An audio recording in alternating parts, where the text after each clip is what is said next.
Matayin ka. Sana hindi na ako nag-imbita ng media para i-cover yung launch natin.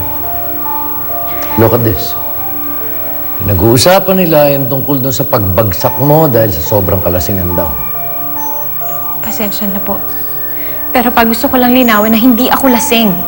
Hindi ko alam kung bakit ako natumba. Hindi ko alam kung bakit bigla akong nahilo. Still, it doesn't look good for the company. Pasensya na po talaga. Hindi ko naman gustong ipahiya kayo ni Lola eh. Hindi ko lang talaga alam kung bakit ako nahilo. Nagpatingin ka na ba sa doktor? Hindi pa po. Kasi naging okay naman ako nung pag-uwi ko sa bahay eh. Baka naman sobrang stress. Dahil alam ko itong mga nakaraang linggo, halos hindi ka na natutulog eh. Inaabot ka na ng madaling araw sa preparasyon para sa launch na yan. Baka hindi na kinain ng katawan. Siguro nga po. Elisa, are you sure you can handle the position na binigay ko sa'yo sa kumpanya? I mean, it might be getting too stressful for you. Baka mas makabubuti siguro kung pahinga ka muna. Why don't you take a break? Magpahinga? Bakit pa? Ayaw niyo na ba sa akin? Gusto niyo na ba akong tanggalin sa kumpanya? Lola, how are you? Pwede ba, Sofia? Ang dami ko ng problema. Huwag mong bisiti ng araw ko, please. Nag-aalala lang po ako sa inyo. Pati sa kumpanya. And good thing you're reading the papers. Kasi Lola, bumagsak yung stocks natin. And I called up stock exchange just now. Bagsak pa rin daw po. What are we gonna do?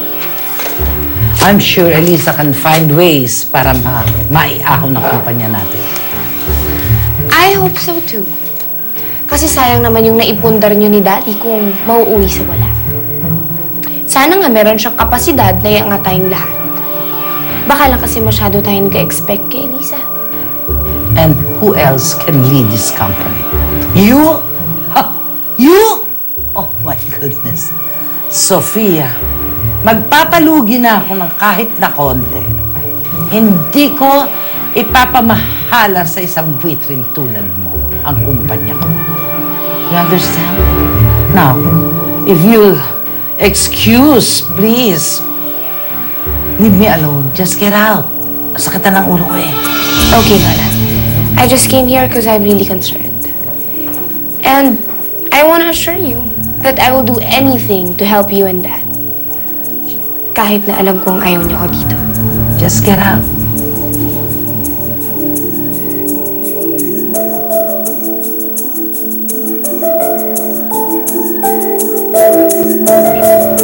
Bakit niyo ako pinagpapahinga? Iyon ba ang dahilan?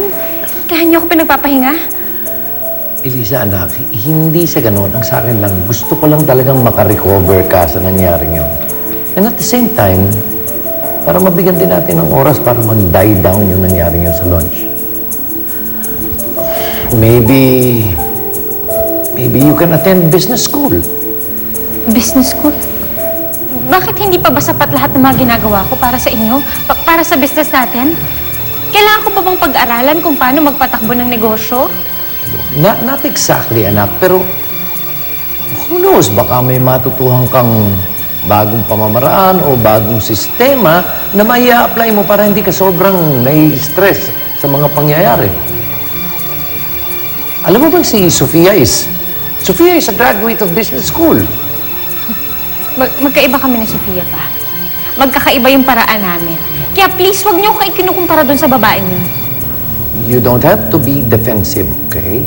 Eh, anong gusto niyo maramdaman ko? Huwag mo itong personalin. Look, all I want is what is best for the company.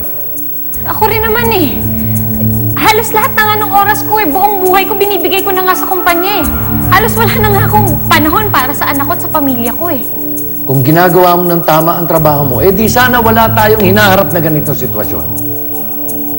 Elisa, hindi porkit gabi-gabi nagpupuyat ka, hindi ka natutulog, ibig sabihin, effective ka ng manager. Hindi ganun yun. Marami ka pang patutunayan, anak. Marami pa. Look, I'm sorry. Alam kong masakit marinig ito. But you need to step it up. Hindi laro ito. Hindi laro ito, Elisa. Nakasalalay sa iyong kamay ang buong kabuhayan natin.